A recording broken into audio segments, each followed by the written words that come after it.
Alhamdulillahi alladzi arsala rasulahu bil huda wa dinil haq liyudhhirahu 'ala dini kullihi walau karihal kafirun walau karihal musyrikun. Asyhadu an la ilaha illallah wahdahu la syarikalah wa asyhadu anna Muhammadan abduhu wa rasuluhu la nabiyya wa la rasula ba'dah. Ya ayyuhalladzina amanu taqullaha haqqa tuqatih wa la tamutunna illa wa antum muslimun. Rabbi zidni ilma warzuqni fahma. Rabbi shrah li sadri wa yassir li amri wahlul 'uqdatam min lisani yafqahu qawli, amma ba'd. Alhamdulillah, puji syukur kehadirat Allah Subhanahu wa taala. Dengan nikmat-nikmatnya Allah masih meneguhkan, menetapkan hati kita untuk beriman, bertakwa, berislam dengan benar. Salah satu upayanya adalah kita duduk di majelis ilmu yang mari kita semua niatkan adalah untuk menghilangkan kebodohan ataupun kejahilan dalam diri kita. Semoga Allah Subhanahu wa taala meridhai siapa saja yang bermajelis dalam masjid ini, insyaallah. Salawat salam senantiasa kita limpahkan kepada uswah kita, suri tauladan kita, Nabiullah Muhammad sallallahu alaihi wasallam wa ala alihi wa sahbihi wa man tabi'ahum bi ihsanin ila yaumiddin. Para hadirin jamaah, Bapak Ibu sekalian, ikhwan wa akhwati fillah, kita lanjutkan masih mengulas ataupun membacakan teori yang sesungguhnya sudah kita praktekkan, dari memandikan jenazah, mengkafani, menyolatkan, kemudian memasukkan ke liang lahat. Terakhir kemarin sampai sifatul ghusli, cara atau kaifiyah memandikannya. Laki-laki ataupun perempuan sama. Khusus untuk perempuan disediakan sisir yang bisa dilakukan di tempat memandikan ataupun di meja untuk mengkafani, yaitu untuk disisir dan dikepang atau dikelabang menjadi 3 bagian. Bagian tanduk kanan kiri dan seperti tanduk maksudnya, dan bagian nasiyah tengah. Kemudian dilempar ke belakang, ya, ditindih kepalanya. Itu yang membedakan. Kemudian man yatawallal ghusla, siapa yang bertanggung jawab memandikan mayit. Yatawallal ghusla mayit man kana arafu bi sunnatil ghusli. Pertama, tentu orang yang paling mengerti kaifiyah atau tata cara memandikan. Orang yang paling mengerti tata cara memandikan jenazah tersebut. Ini yang pertama. La siyama, lebih-lebih idza kana min ahlihi wa aqaribihi, orang itu adalah dari bagian keluarga dekatnya. Li'anna alladzi tawallaw ghuslahu Nabi sallallahu alaihi wasallam kanu min ahlihi, karena terbukti yang memandikan Rasulullah SAW adalah dari keluarganya.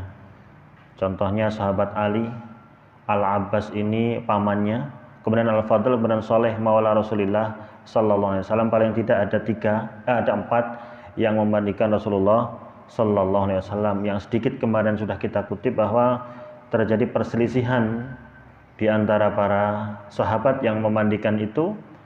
Dari riwayat sahabat Ali, apakah kita mau melepas bajunya atau tidak, atau jubahnya, karena kondisi jasadnya itu thayyiban hayyan wa mayyitan, kata beliau Ali radhiyallahu anhu, sahabat Ali radhiyallahu anhu, sama, hidup dan matinya ini sama. Kondisi beliau masih hidup dan sudah wafat ini sama. Maka nanti akan terjadi sesuatu, ya, beberapa permasalahan ketika harus dibuka bagian bajunya. Kemudian Allah turunkan kejadian yang luar biasa. Mereka tertidur. Digambarkan dalam kisah niku sampai niki janggutnya niki nempel ke dada-dada saking amblege ya, dan si ndeyang macam-macam itu. Ya, kemudian finahiyatil bait, dari pojok rumah itu ada suara. Mereka tidak kenal suara siapa. Yang di tengah tidur mereka mendapatkan perintah untuk tidak dilepas bajunya Rasulullah sallallahu alaihi wasallam dan dimandikan di atas jubahnya atau bajunya, kemudian sambil digosok. Ya. Kemudian sebagaimana dalam hadis Ali radhiyallahu anhu dan diriwayatkan oleh Ibnu Majah dan Al-Hakim, ghasaltu Rasulullah sallallahu alaihi wasallam, aku memandikan Rasulullah sallallahu alaihi wasallam, faja'altu anzur ma yakunu minal mayyit falam ara syai'an. Aku kemudian mengamati, kata beliau, tidak ada terjadi pada tubuh jasad Rasulullah SAW itu sebagaimana mayit yang lain. Atau dalam sebuah riwayat, wa kana thayyiban hayyan wa mayyitan, beliau sudah wafat, dalam kondisi wafat dan masih hidup pun kondisinya sama jasadnya Rasulullah SAW, dan sampai hari ini masih utuh.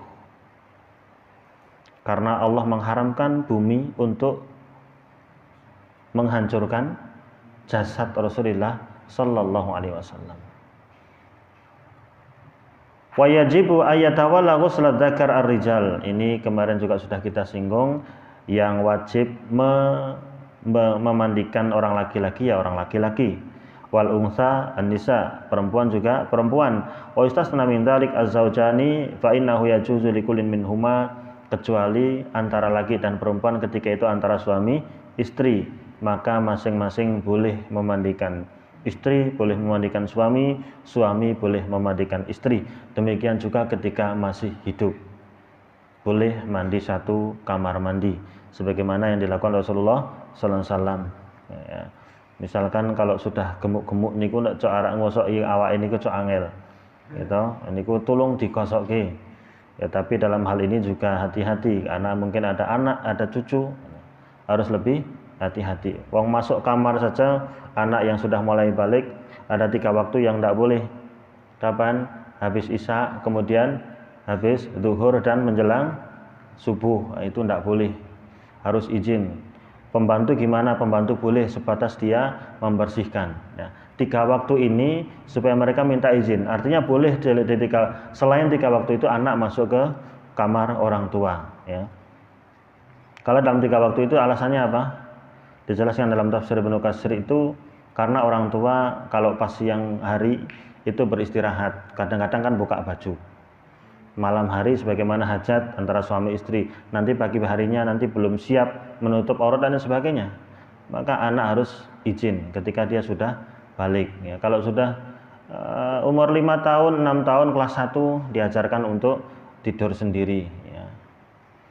Terus kemudian dari Aisyah berkata, lau kuntu istaqbaltu min amri mastadbartu ma ghasala Nabi sallallahu alaihi wasallam ghairu nisa'i. Kata beliau Aisyah radhiyallahu anha, aku ketika akan menghadapi suatu urusan, maka aku tidak akan mundur. Artinya beliau bercita-cita berserta istrinya untuk memandikan Rasulullah sallallahu alaihi wasallam ketika beliau lebih dulu wafat. Dari Aisyah juga mengatakan, raja'a ilayya Rasulullah sallallahu alaihi wasallam, ini dalam kisah dan diriwayatkan oleh Sahih Ibnu Majah juga. Raja'an ilayya Rasulullah sallallahu alaihi wasallam, Rasulullah pulang ke rumah Aisyah. Min jinazatin bil Baqi', selesai memakamkan di pekuburan Baqi'. Dan sana ada di daerah Madinah namanya kuburan Baqi'. Wa ana ajidu sudaan fi ra'si, ketika Rasulullah pulang, kata Aisyah, aku pusing, mumet kepalaku. Kemudian aku mengatakan wa arosah, tuh jangan mumet tenan gitu. Faqal, Nabi mengatakan bal ana wa arosah, aku kok ya mumet gitu, pusing, capek gitu. Ini sekelumit kalimat yang menunjukkan bolehnya kita kalau sakit niku ngangluh nggih, mengucap wah lara tenan itu boleh. Napa niku? Mengaduh nggih. Wah jan lara tenan saiki Bu, turung pejet nggih. Ndak apa-apa. Loro kok ora mari-mari ya, gitu kan. Itu ngeluh namanya. Toke obat napa merek A, entene merek B jajal, biasanya ora cocok tenan. Ya kadang-kadang pengomongan sederhana. Kita boleh minta sama itu, wah, pegel-pegel tolong dibejetke, itu boleh. Nanti gantian gitu. Ya. Jadi ini dilakukan termasuk kalimat-kalimat yang romantis gitu. Ngalem gitu kan, sakit kakinya, sakit kepalanya, perutnya. Ya kan?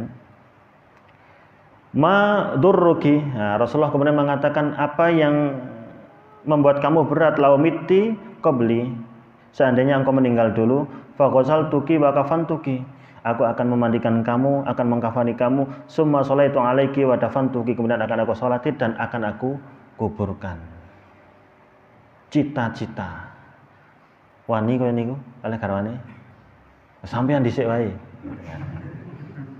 Nek aku dhisik sampean rabi nang dina kiamat ora dadi bojoku. Wani. Makanya banyak ibu yang lebih didahului oleh suaminya tidak menikah. Termasuk bagian dari keluarga saya suruh nikah, dia masih umur masih cukup muda, belum punya anak, enggak mau. Aku pokoknya suamiku. Nah, kadang-kadang belum tentu yang dia anggap baik nanti jadi suaminya, kalau dia nikah itu lebih buruk. Kita enggak ngerti. Rahasia Allah itu enggak ngerti. Yang diambil tuh kemaslahatan sekarang ini. Ya, kemaslahatan yang sekarang ini, kalau saya ndegongke itu terus bagaimana ke depannya dan sebagainya, maka kalau dia butuh pendamping maka itu lebih baik. Dan belum tentu sekali lagi apa yang kita pandang itu suami itu adalah lebih baik sekarang dan nanti harapan yaumul kiamah itu lebih baik bagi dia dibanding apa yang ditentukan oleh Allah Subhanahu wa taala. Jadi ini misalkan kolo-kolo gitu kan ngomong sama suami istri, Dek, nek kamu meninggal dulu gini. Sampean juga seperti itu. Terus nanti muncul, moga-moga uripe dawa ya gitu kan. Panjang sampai kakek-kakek, ninen-ninen gitu bersama. Oh nek iso matine bareng. Saking romantisnya, saking wedine, ora gelem pisah. Kadang-kadang seperti itu. Bal ana wa arasa itu tadi mengadu juga boleh. Jadi ini intinya bahwasanya seperti sahabat Utsman itu juga dimandikan istrinya dan yang sahabat-sahabat yang lain. Tanbih la yusra'u ghusl syahid wa qatilul ma'rakah. Tidak disyariatkan untuk memandikan orang yang mati syahid. Qatilul ma'rakah itu mati syahid dalam arti membela agama Allah dengan jihad secara frontal gitu. Kan syahid kategorinya banyak nggih. Ibu yang meninggal karena nifas atau meninggal anaknya, orang yang sakit perut, orang yang tenggelam, terbakar, tertimpa reruntuhan. Itu termasuk mati syahid. Tapi di sini adalah qatilul ma'rakah. Tidak disyaratkan untuk dimandikan.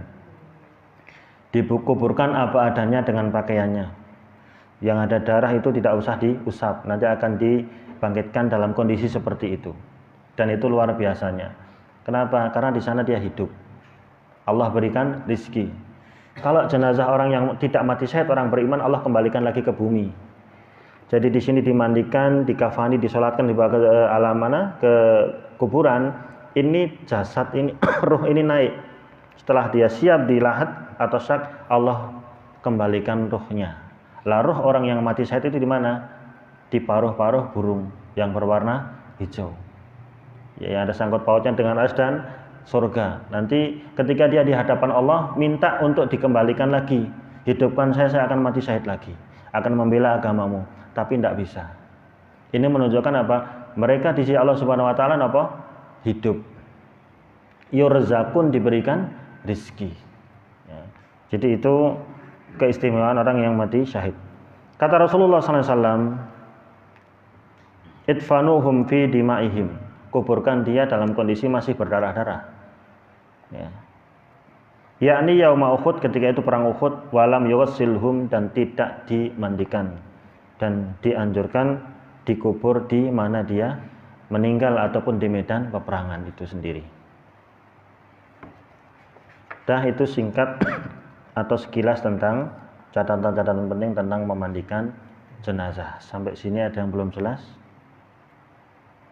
Sebelum kita masuk ke kafan.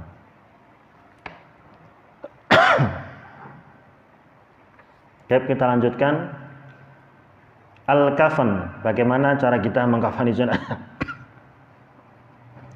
Wa wujubuhu ma'khudun min amrin Nabi sallallahu alaihi wasallam. Kewajiban mengkafani ini diambil dari perintah Nabi sallallahu alaihi wasallam, dari hadis tentang orang yang muhrim yang jatuh dari unta.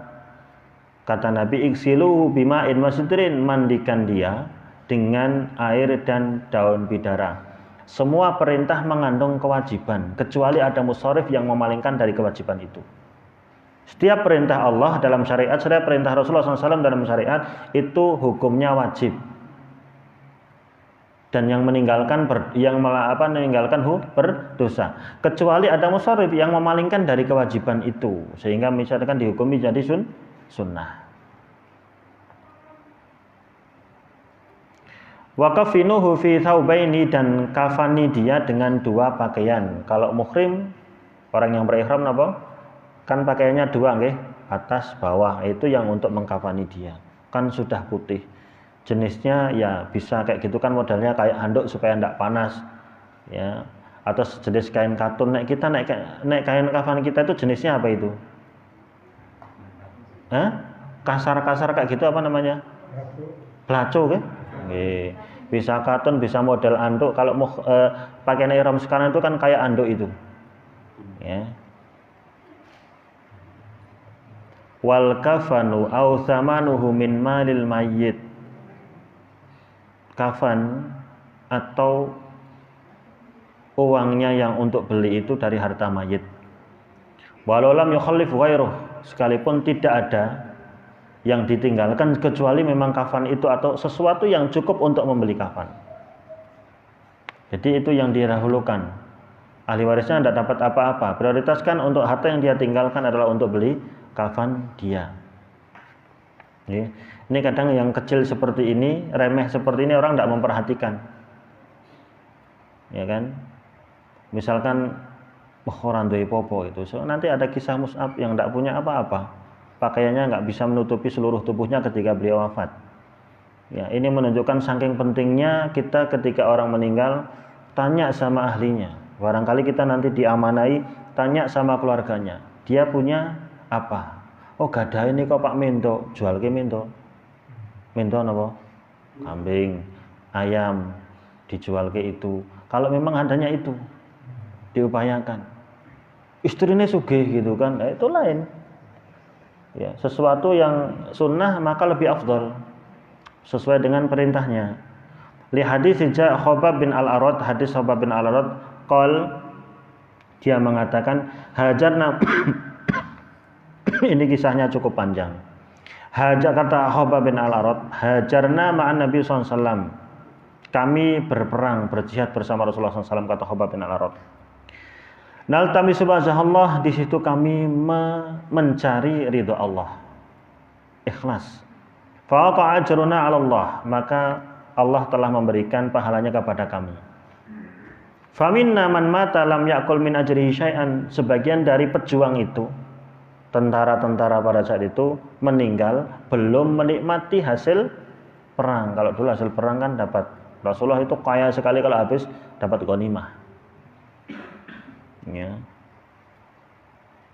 Faqa ajruna Allah, faminna man mata lam ya'kul min ajri syai'an fa minhum Mus'ab bin Umair. Dari yang wafat tadi pada peperangan itu adalah sahabat Mus'ab bin Umair. Wa minna man ayna'at lahu samratuhu fahuwa yahdibuha. Ada yang memang dari yang meninggal tadi, dia wafat dan telah memetik buah atau hasilnya. Karena kan mereka itu prinsipnya ya berjuang di jalan Allah. Kalau menang ya mulia, derajatnya tinggi. Kalau mati memang itu yang mereka cita-citakan, mengharap pada Allah Subhanahu wa taala. Maka di sini dikatakan dari kami adalah telah berhasil menuai hasilnya ataupun mendapatkan buahnya, manisnya dari berjihad tadi. Fasu'ila yauma Uhud, qatala yauma Uhudin falam najid ma nakfinuhu, maka Mus'ab bin Umair ini beliau wafat pada perang Uhud dan tidak ada kain yang cukup untuk kita mengkafani dia. illa burdatan idza ghattayna biha, kecuali burdah, satu kain. Ketika kami tutupkan kepalanya, kharajat rijlahu, kakinya kelihatan. Wa idza ghattayna rijlaihi kharaja ra'suhu, kalau tarik ke bawah kepalanya kelihatan. Tapi dipaksakan pakai kain itu, dan ini miliknya siapa? Sahabat Mus'ab bin Umair. Ini yang perlu diperhatikan sampai seperti itu. Ada nggak misalkan sampean duwe jarit, nggak duwe kain, nggak ada nggak? Bisa seperti itu. Tapi ini tarik bagaimana supaya cukup. Ternyata ketika ditarik di atas kakinya kelihatan, tarik ke bawah kepalanya kelihatan. Fa amara Nabi sallallahu alaihi wasallam an nughatti ra'sahu wa an naj'ala 'ala rijlaihi min al-ibhir. Rasulullah memerintahkan tarik saja ke bagian atas, yang penting kepalanya ketutup, bagian kakinya ditutup pakai sejenis rumput atau dedaunan. Idhir. Ya. Yang itu yang dia tinggalkan, cukup untuk mengkafani beliau. Ya. Wal wajib minal kafan thawbun yasturu jami'al badan. Kewajiban untuk mengkafani adalah pakaian atau jenis kain yang menutupi seluruh badan. Kemarin kita sudah praktekkan. Fa illam yujad illa thawbun qasirah, sekalipun tidak ditemukan atau tidak ada kecuali kain yang sangat sedikit, layak fil jami'al badan, tidak bisa mencukupi menutup seluruh badan. Yaitu yang digunakan. Misalnya ini jangankan kain kafan, lahatnya saja sudah disiapkan. Dan itu termasuk dilarang. Ya. Kenapa? Karena kita tidak ngerti nanti meninggalnya di mana. Satu. Yang kedua, apakah meninggalnya harus dikubur? Kan tidak ngerti. Enek musno hilang, tenggelam.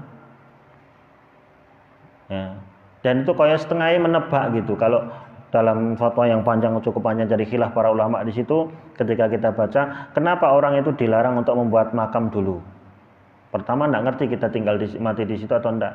Orang sudah buat di Indonesia sini, ketika ke haji sana harus dikubur di sana, kan tidak bisa pulang, gitu kan? Jadi seperti seolah dia menebak perkara yang gaib, pasti dia akan meninggal dan akan dimakamkan di situ. Ya. Kafan pun demikian. Wa ja'ala 'ala rijlaihi minal idhir kama fi hadisin Khobab. Jadi intinya bahwa kalau kainnya tidak cukup, yang penting bagian atas dulu, muka kepala tertutup, bagian bawah ditutupi dengan apa? Daun. Mungkin nggak saat ini? Kayaknya orang mungkin. Wong nek biyen niku wong Arab napa niku? Mahar sarung wis dienggoe biasa. Sarung cuman satu. Separuh untuk calon istri, separuh untuk saya.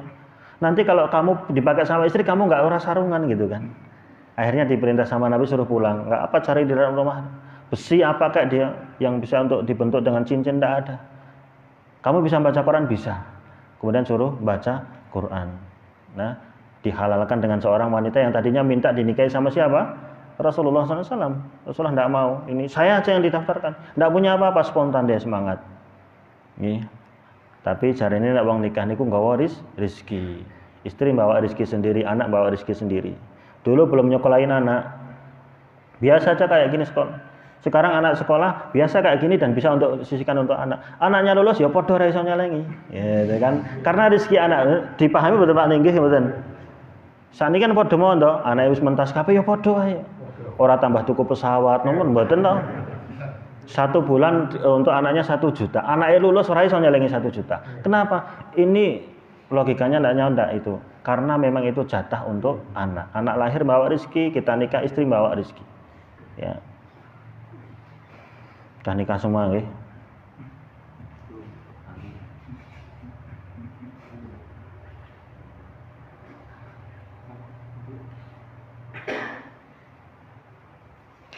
Kemudian wa yustahabu fil kafan umurun, dianjurkan jenis kafan sebagai berikut. Yang pertama al-bayat, jelas putih. Karena sebagaimana Rasulullah sudah menekankan albisu min thiyabikum ilbasu min thiyabikumul bayat. pakailah pakaian yang kalian miliki itu yang berwarna putih. Fa inna khairu thiyabikum, karena pakaian putih itu sebaik-baik pakaian kalian. Wa kafinu fiha, dan kafani dengan kain putih itu jenazah atau orang yang meninggal.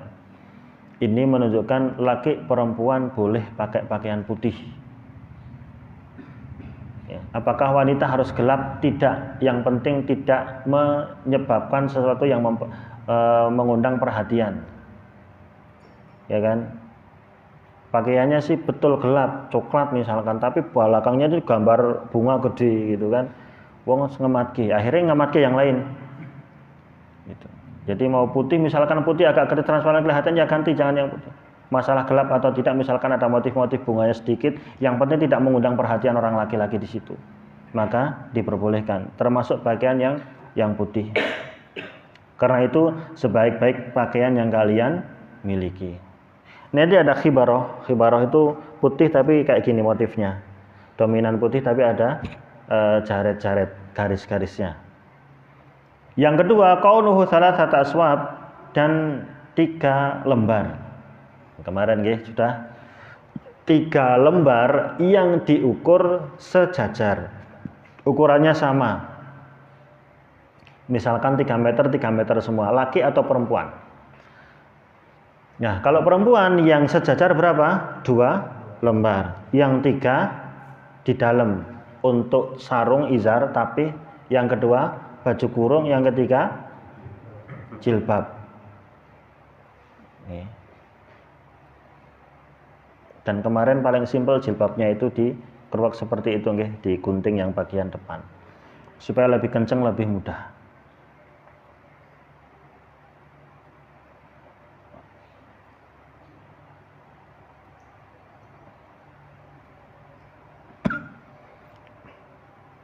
Untuk laki-laki laisa fiha qamisun wala imamah, tidak dibikinkan baju, gamis ataupun imamah. Apa niki? Sorban. Ini untuk laki-laki. Kalau perempuan izar, baju kurung dan jilbab. Ya, laki-laki cuma 3 lembar itu. Adapun misalkan ada cawat atau yang melekat seperti izar, maka tidak apa-apa. Dan nggak harus yang kain kafan putih. Misalkan ada sejenis handuk ataupun kain selendang, itu tidak apa-apa. Yang diambil juga tidak apa-apa. Ya. Kemudian yang ketiga, ayyakuna ahaduha thawbun hibrah. Yang satu adalah pakaian yang hibrah, itu yang kayak gini. Ya, yang bagian luar yang pakaian yang putih tapi ada motifnya. Itu sunnah. Tidak apa-apa. 3 itu yang perlu diperhatikan. Dan jangan mahal-mahal. Ya, kata Rasulullah, jangan bermahal-mahal beli kain kafan untuk jenazah kalian. Toh sebentar lagi akan segera rusak.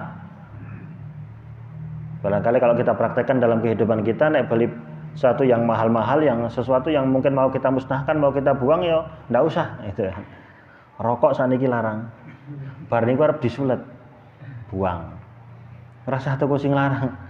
Tetap tuku, rasah tuku. Ya. Jadi rokok ini kadang-kadang dianggap seperti makanan, karena menjadi kebutuhan pokok. Makanan itu adalah sesuatu yang dianggap apa? Dianggap nikmat, gitu. Kalau bisa baca dalam adab to'am, dalam kitab Riyadhus Shalihin itu ada syarahnya. To'am itu apa? Makanan ini. Yang disebut makanan adalah makanan dan termasuk minuman. Makanya suruh baca bismillah semua.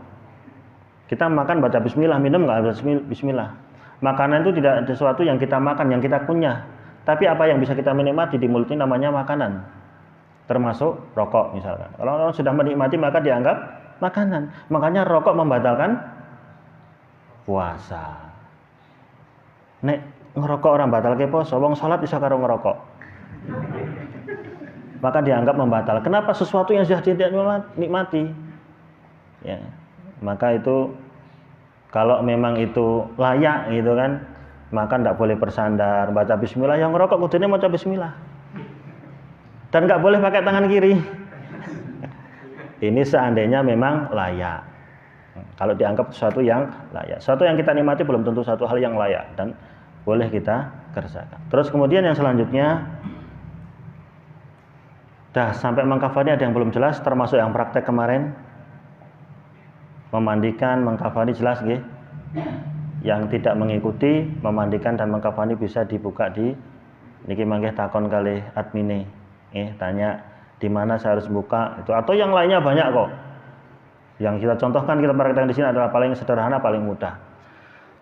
Variatif misalkan yang ada seperti ini, enggak apa-apa. Silahkan, yang penting ada tuntunannya maka silahkan diikuti. Terus yang ketiga, memandikan, mengkafani, as-sholatu alal jinazati. Bagaimana kita mensolati jenazah, menyolati jenazah. As-sholatu alal mayyitil muslim fardhu kifayah. Hukumnya fardu kifayah, wajib tapi kifayah saja atau kifai, tapi wajib nih. Artinya nih ada jenazah yang tidak nyolatin semua berdosa.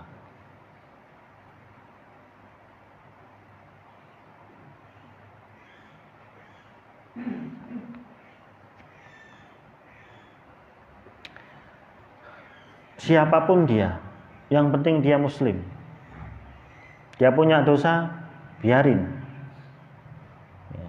Kalau yang nyolatin sampai 100 orang, mendoakan semua, Allah akan beri syafaat.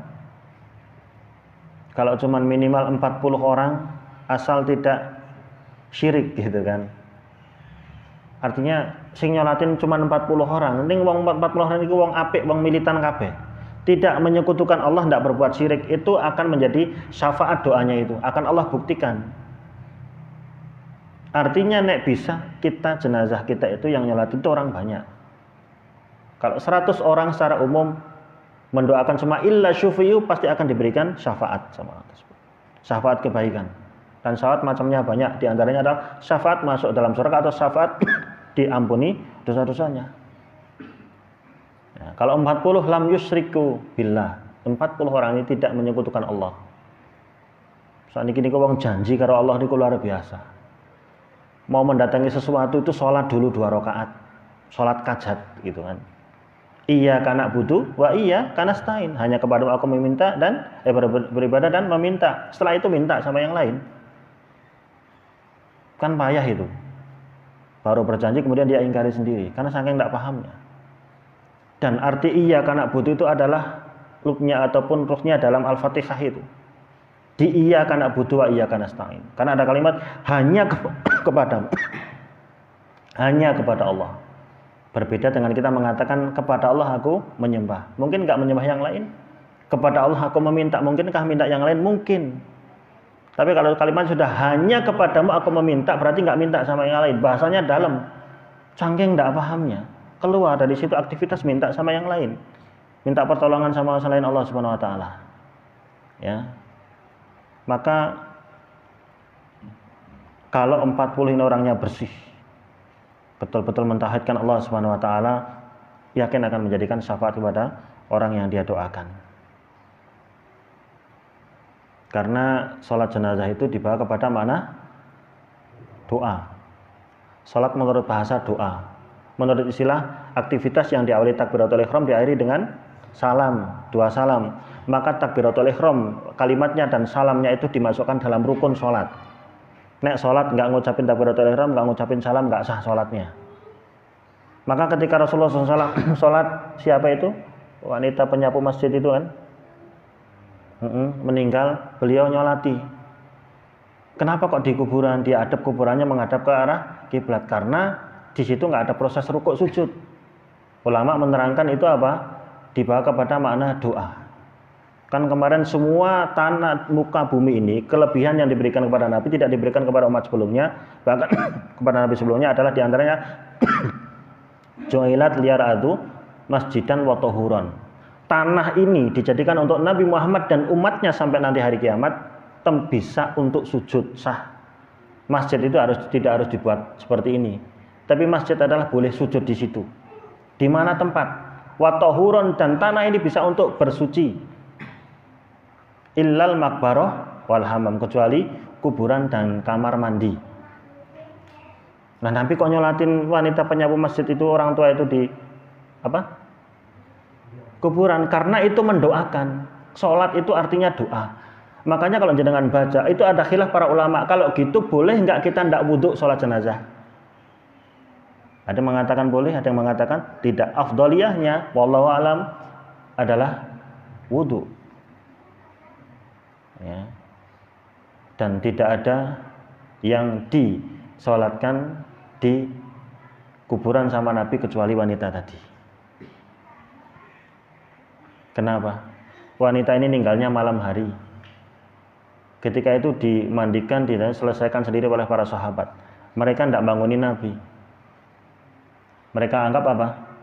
Ini cuma wanita penyapu masjid. Toh Nabi sudah tidur, jangan ganggu dia. Pagi harinya Rasulullah tanya, kemana? Meninggal. Kapan? Semalam. Kenapa tidak bangunin aku?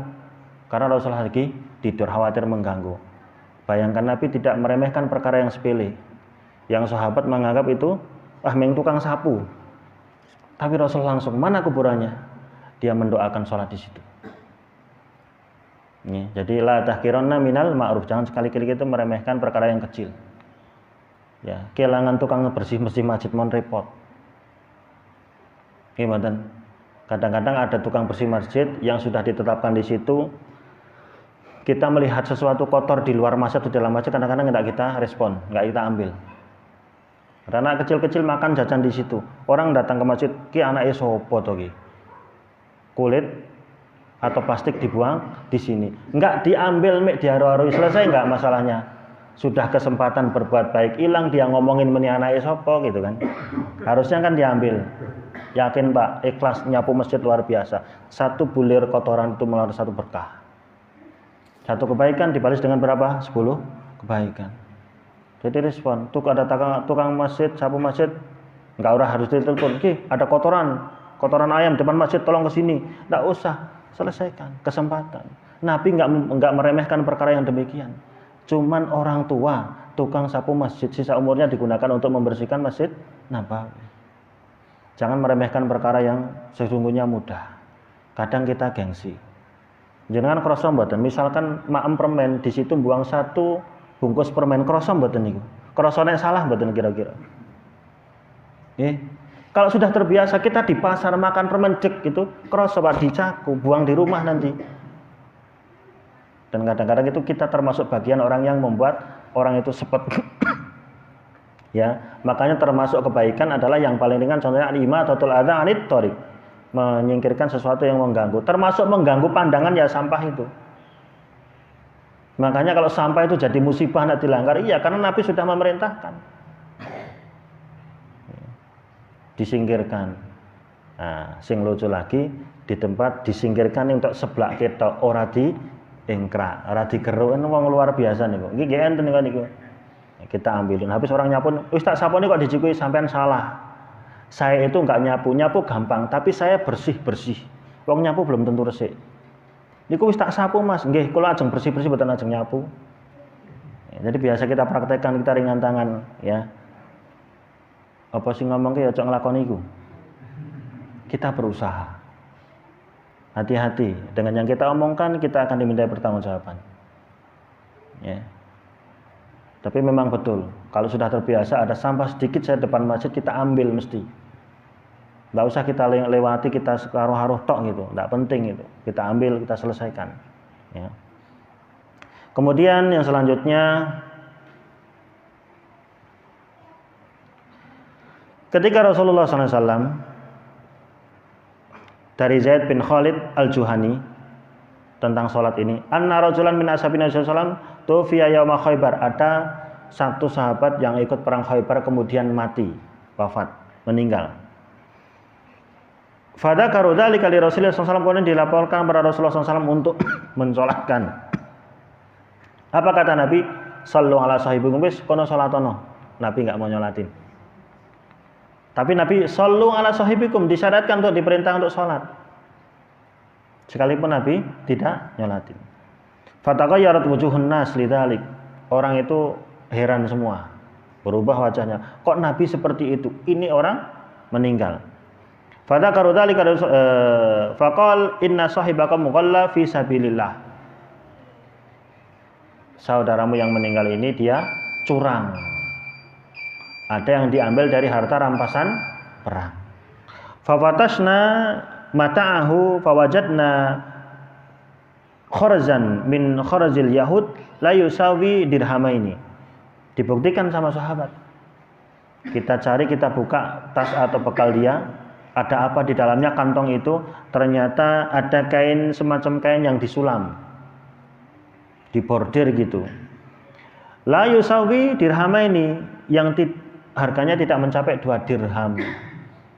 Sangat sedikit sekali. Tapi niku bentuk kezaliman. Apa itu tadi? Curang.